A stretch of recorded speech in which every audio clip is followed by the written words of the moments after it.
Hello, you are listening to the Child Care Director's Chair podcast. Your host, Erica Sacosio, invites you to join her community of passionate and inspiring leaders in the ECE field, where she discusses, reflects, and shares the best ways to invest in our children, families, teachers, and community. Because after all, we know they are the heartbeat of any successful program. Erica with the Child Care Director's Chair podcast. So happy you're here today. I know I say it every day, and I'll continue to say it every day. If you keep showing up, I'm going to keep showing up. So welcome to our community. Today we're going to talk about how music is medicine and how one lady, super smart lady, is working on bridging the gap in early language development. You know, we see it everywhere. There's nowhere that you can escape technology. It's here to stay. And you even see it with young children. I'm sure the last time you went out to a restaurant, you saw a child who had a tablet at the table. As screens become a staple of daily life, many 3-year-olds in the U.S. are spending 3 to 4 hours a day engaged with devices. They're potentially losing out on so much vital language and experiences. And this trend can really result in a loss of children for 1,500 words a day. That's significant. And that's where this big gap comes in. It's an essential skill that children need, like phonetic awareness and, all of the skills that they need for pre-reading before they enter kindergarten.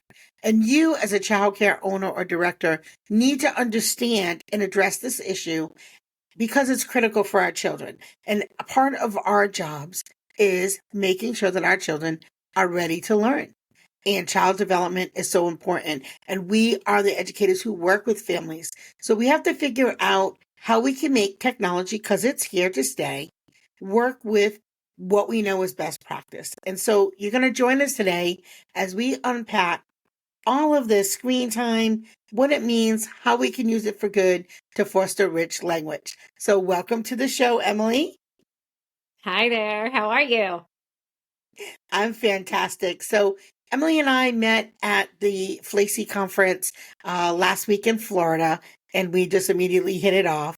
She had the coolest little table with the coolest little dragons, and everybody was so interested in these dragons. And so I thought we would bring it to the masses here on the one and only Child Care Director's Chair podcast. Absolutely. I think we bonded the moment I met you and your sister, and I was like, why are people going nuts over these dragons? And you were like, because they're cute. And I was like, they're just a dragon. So Emily, tell folks a little bit about yourself and how you got to this place where you've created this amazing little dragon. Well, thank you. And thank you for that really awesome intro. It's really important that we highlight this growing concern about passive screen time consumption and really just the effects of this on brain development as it stands today. I had a unique experience. I was a special education teacher I've been a special education teacher for about 25 years. But about 8 years ago, I experienced a really traumatic event in the classroom. I was assaulted and I lost my ability to talk for about a year and a half. I had some pretty severe, what they call aphasia. And it left me with the inability to put thoughts into words. So I couldn't get my needs met. I couldn't communicate with the world around me. My behavior started changing because I couldn't use my own vocabulary, my own voice. So I was kind of in survival mode for about that first year until I had to come to terms with the fact that it wasn't getting any better.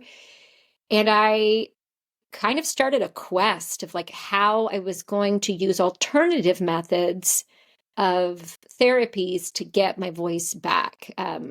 So I ended up turning to music. Music is an incredibly powerful tool when you're looking to rewire the brain and onboard language in a different way than just through speech. So I started singing. And my children, who were 14, 17 and 18 at the time were so happy that I was singing all the time. By the way, that's sarcasm. They were not. But it was this really pivotal moment of both seeing life through the eyes of the students that I served and a solution that isn't really used in mainstream education. We always think of music education as like secondary, or music therapy as secondary, or speech language pathology as an intervention. And the reality is, with children spending so much time in front of screens right now, it is primary in how we teach and how we use it as the vehicle to get language on board faster in the brain. So I ended up getting a master's in this, studying all of these pieces, what we call inclusive music, burying the therapeutic practices underneath the music and underneath the curriculum. So what you do at the surface as a teacher in the classroom looks very similar to what you're already doing. It's kind of just an or to your day, not an and. And then it targets those language milestones that we know now are not developing at the same rate that they were because of so much passive screen time consumption. So we specifically go in as teachers and we teach to the sounds, but we do it through music. And then we couple that up with a second arm that goes into the house. So we're trying to leverage that same screen that parents are using to often keep their children quiet. We're using that to bridge what's happening in the classroom every day with the music that we're encouraging children to sing. But we're doing it through a game that picks up on the voice that parents and children use together. And it serves as this extension of classroom learning. It gives parents a way to still use the device that we know they're going to use, but in a way that is verbal. It promotes communication. It promotes play. And it doesn't keep children quiet. Now, we know we're not going to take the place of your favorite movies or your favorite streaming, but we do want to start carving out 15 minutes a day of joint play with that device so that children aren't thinking it's just something to entertain them, especially when they go then into, K-12. It's kind of a shock that the device is now being used as something different. So we kind of want to introduce it in a way that is more consistent with how it's being used later on. Yeah, that's a great way to look at it. Because I can tell you, if you're able to bring some of that learning aspect to it. So I have parents on the tour that will typically ask me, do you use technology here with children? Mhm. And there are quite a few that are like, they don't want their children to use technology. And then you Mhm. have the opposite where they use it heavily. So this could be somewhere in the middle to really work with both types of views when it comes to Mhm. parenting around technology for their children. Yeah, I Yeah. think we're at this crossroads, right? Where you've got some parents who are like, we don't want technology used with our children. Hmm. However, screens are ubiquitous. We have phones Hmm. with us. We wear screens on our wrists. There's televisions, monitors, you name it. There's screens in our Yeah. cars. There's screens everywhere. Um, so being purposeful about how you Yeah. introduce a screen is more important now than ever. Also, being aware that using screens without limits, using screens without purpose or thought is also damaging. It can't just be, a 0 and 100. There has to be a place in the middle. Mm. And, fortunately, we do have the attention now of some individuals that are they are in our nation, the Surgeon General, the advocacy groups that are working to say, hey, we didn't really test technology out on human beings before we rolled it out into the human Mm. race. It's here, but we're going to Hmm. need some oversight. We're going to need someone to come in and say, what are some things to look at when using technology that is appropriate? Our stance at Finnegan the Dragon is that all teaching birth to 6 needs to take place offline, that the screen should really only reinforce what you've done offline. So those songs that go back and forth, that toggle between offline and online, really are just giving parents an immediate engagement access point to what's going on in the classroom. Because how many times do you get asked by parents, what songs are you singing with the kids? Right? I want Not to a sing with. lot. Oh, yeah. Okay. Well, you're one. I think that was the number one thing that teachers were saying at the conference. They were like, we get parents asking us all the time, what are you singing with our kids? They're singing this song. I'd really love to sing along with them. And it's an easy access point to reinforce what you're doing throughout the Sure. day. Yeah. Well, and in fairness, I'm not a teacher and I'm not in a classroom. So most people, when they come to the office, they're not asking me about the songs. But yeah, I mean, it could be very true, on the teacher level that could be very true. Or they might make a comment and say, hey, you guys must sing Wheels on the Bus because they sing it in the back of the car all the time. I've Yeah. heard those types of statements. Yeah. So how should childcare centers prioritize addressing the screen time, concerns in their programs? What's your advice there? Well, I'm old. I'm an old Yeah, me person. too. I can say this now, and Mhm. I say it with pride because, having age under my belt gives me the foresight to say I've seen abstinence-based programs come and go.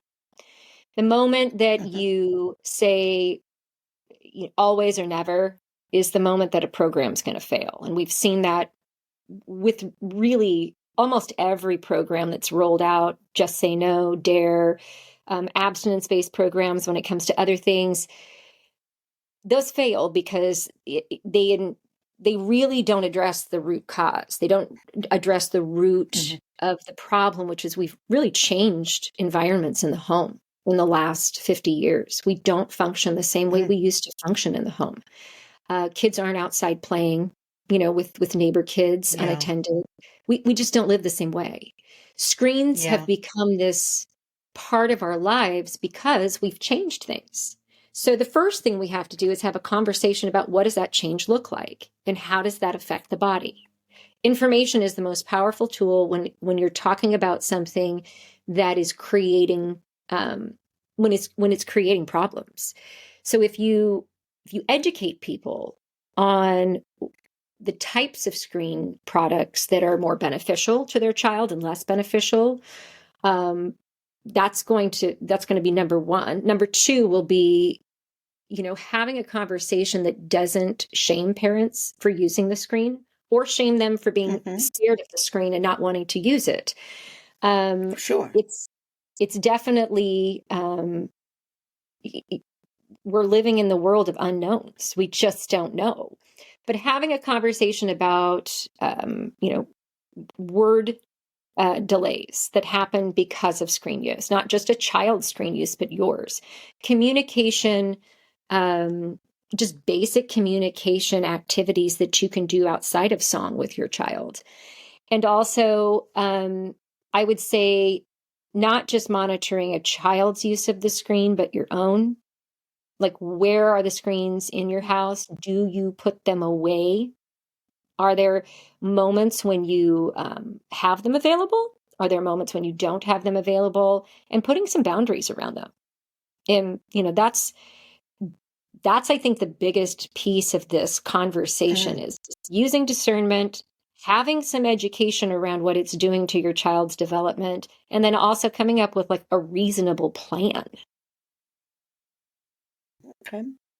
So, tell us a little bit about how your program helps children with language.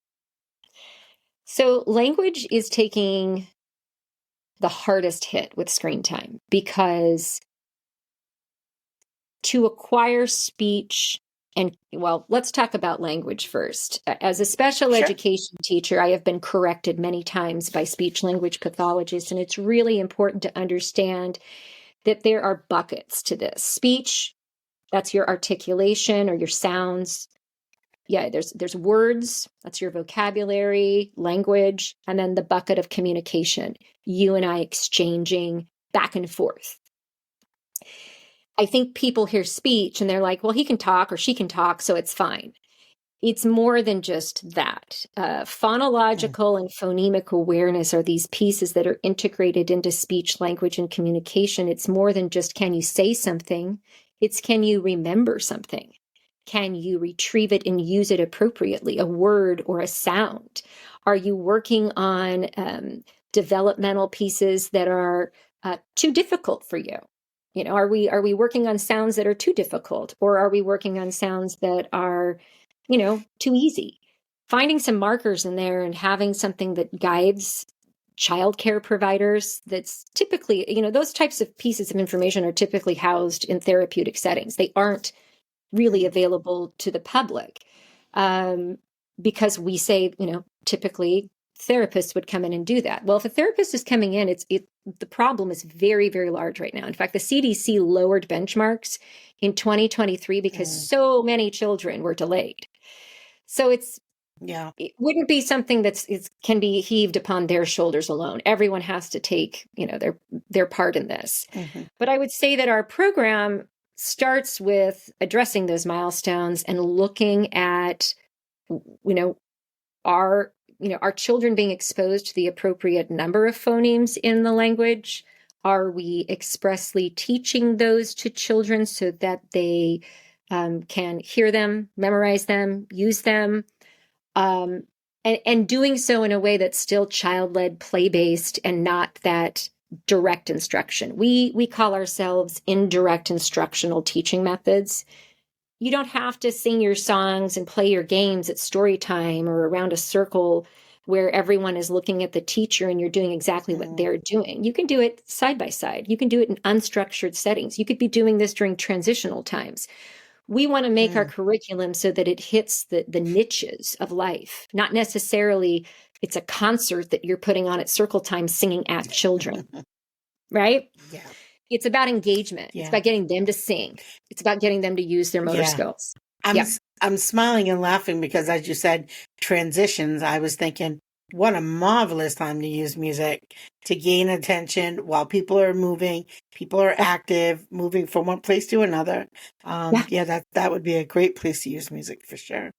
Yeah. It's, when I was teaching in a social communication classroom, we used music for everything. We used it for staggered releases, for lining up. We used it for cleaning the Mm, classroom. We used it for getting ready to go home. Anytime there was something where chaos could break out at any point, hmm. we use music to kind of keep things tight because Yeah. our students in that classroom really struggled with using basic language skills. So, excuse me, please, thank you, or I need to get this, weren't going to come naturally. So, we really wanted to avoid any type of you know, freeway jam by always having a song that kept the beat going, that moved children along at kind of a steady pace and allowed them to sing along if they or when they were ready. Yeah. So what tips do you have for maybe the teachers that might be listening on how they can help support the phenomes and the things that you're talking about here. Yeah, I think that, we're going to be offering some online training sessions to help teachers understand even what this is, because um, I hear teachers often say phonological awareness, phonemic awareness, and Hmm. phonics interchangeably. And those are three very different things. I know. Yeah. That's why I didn't want to Yep. mess it up. So I think the first part is like taking part in any workshops that you can get into that are free to help you understand it before you try to apply Hmm. it. We talk about the big five. We talk about the big five of phonological awareness. We talk about the big five of phonemic awareness that's really kind of housed under phonological awareness. And then the big five of literacy, how you can use these other elements to support that first stage or two, which is phonemic awareness and phonics in literacy. Phonics is letters, everything else is just sound. Um, we also get a lot of questions about dual language learners, and really wanting to honor the language spoken in the home, which we absolutely support that 100%. But we also know that English is a very complicated language that has a high number of Mm-hmm. phonemes. So if you were to compare this to Spanish, Spanish has about 26 and English has 44. Right there, you're at a deficit of 20 phonemes that you may need exposure to before you go into kindergarten if reading in English is going to be something expected of you. So we're Yeah. trying to explain all of this, but we do it in a world full of dragons and make believe and song, because some of that heavy lifting for planning is just, it's too much when you're in the classroom. When you're in the grind of having to like get the snacks ready, get your staff going, like all that, that's just too much. You can't be doing both the planning at this level and that type of work. So we've taken, these really high interventions that we use, K1, 2, and made them play-based. And so that's, I think the first thing is kind of understanding the phonological stuff. And then the second thing is how can you incorporate just some of the basics to shift your focus and your gaze from letters to sounds, from random themes per month, maybe holidays, to thematic things that could align with sound and sound awareness. Okay.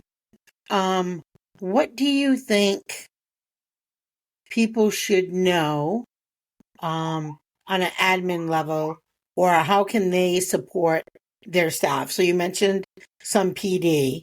Yeah. Are there other ideas that you have on how the childcare owners can really support their staff around, or their parents? Yeah. I think the first thing is to, the first thing I would do as someone like, I guess, running the classroom is take a look at the current curriculum that you're looking or you're using in your classroom and see about doing modifications of any kind to incorporate more sound around what's already there.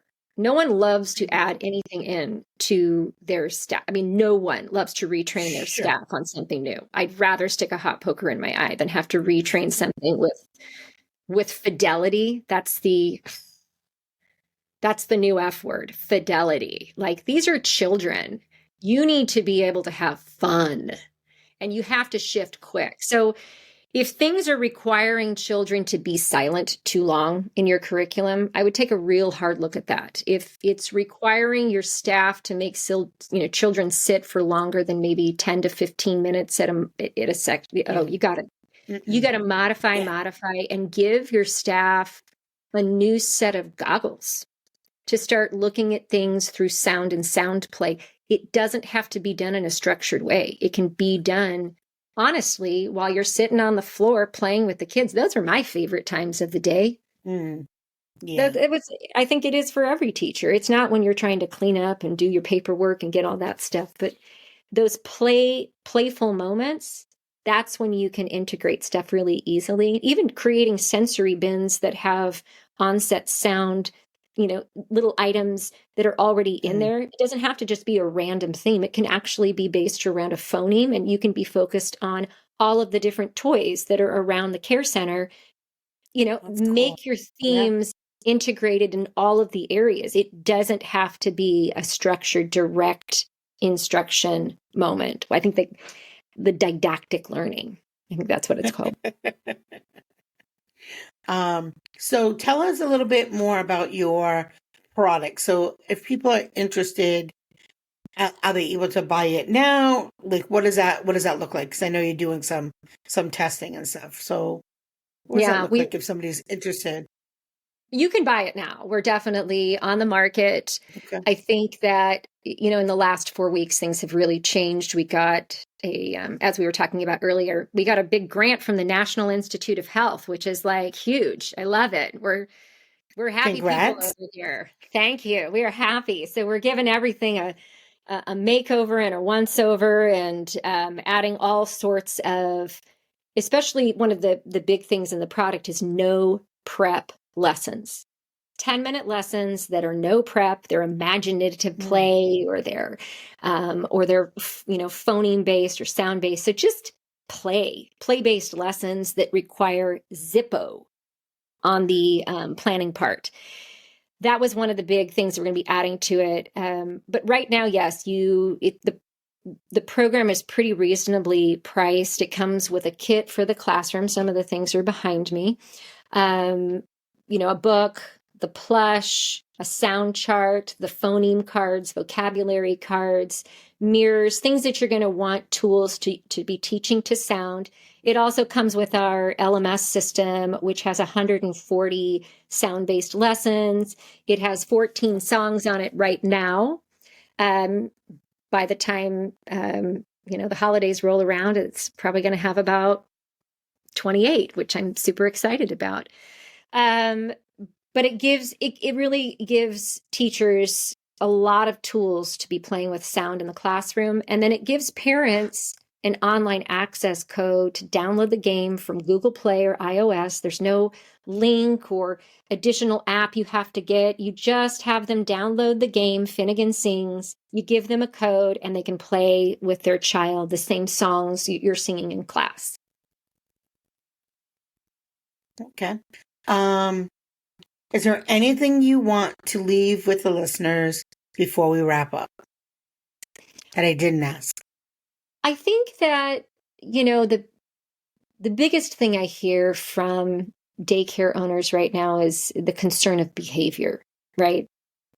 And as someone who dealt with a lot of really extreme behaviors, behavior is communication. It's that final bucket of language.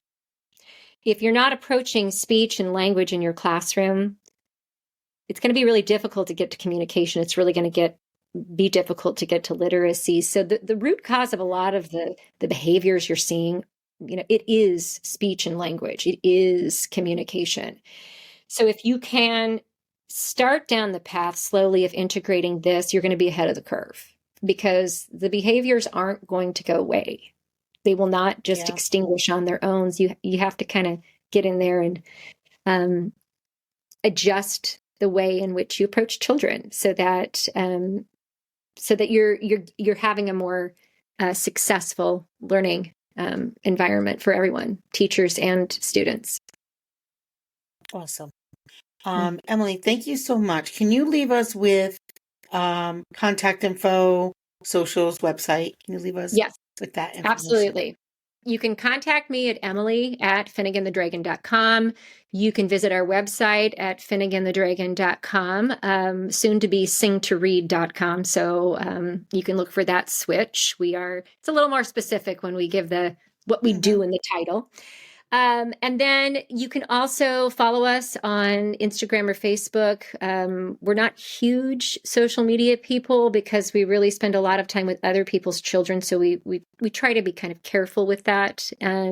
Sure. But you can reach out to me at any of those platforms. I will contact you directly. If you're looking for professional development for your staff, we'd be happy to arrange something. It seems to be the most important part of this is just the information. Yeah, absolutely. Yeah. I think professional development is so important. What state are you in? I'm in Oregon. Oregon. Okay. So I'm going to say professional development, past 9 a.m. on the East Coast. Yeah. Okay. Yeah, I know. I woke some folks up this morning for sure. I forget that there's such time zone difference. I was in my office so early this morning and I was like, oh, I'm sorry. Oh, it's 7:00 your time. I know. I woke up to that and I was like, oh my God. Yeah. Woke up to Erica. I love it. And then you're like, no, I'm a machine. I'll get you in, but I'm a machine. That's correct. I am. So thank you so much for being a great guest. We wish you lots of luck on all this new work that you're doing. I really, truly appreciate what you're doing for children and childcare centers and teachers. So for those of you who tuned in today, thank you as always. And remember, it's the small details that make a big impact on the success of your childcare business. Have a great day.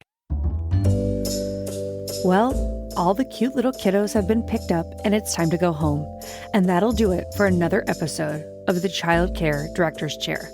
Please leave a review so Erica knows the information is helping you to manage and improve your childcare centers. Remember to subscribe to get the latest episode from Erica's Child Care Director's Chair.